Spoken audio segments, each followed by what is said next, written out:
nga yung cellphone ko gumagalaw. Nandito si Topar. Saan? Dito sa Bulinaw. Akala ko nandito sa bundok. Anong ginagawa niya dito? Bakasyon. Taga rito ba siya? Doon. Ito ba? Si ganyan? Oo. Paano taga Bulinaw? Taga dito si mama niya. Ah, Naman tayo sa Bulinaw, pero Parehas na.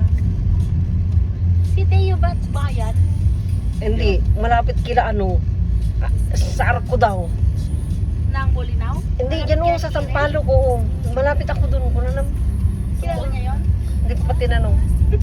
Baka ante niya yun. Oo. Si Topar may bahay lang sila sa bahay ni Lola niya yung dun sa Palamig. Ay, sa Balangubong. Ha? Di ba sa Balangubong siya uuwi? King yun. Ay, si King ba? Si Topar sa Palames. Pero taga dito talaga siya. Magkaklase sila ni Tio dati. Saan daw sila nag-school? Bulinaw.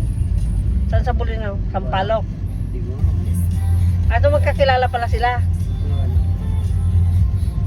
Pero nung grade 6 na tayo walay na nung grade 7. Bakit daw? Ibang sitwasyon.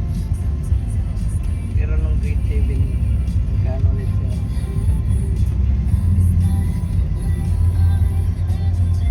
Oh, shout out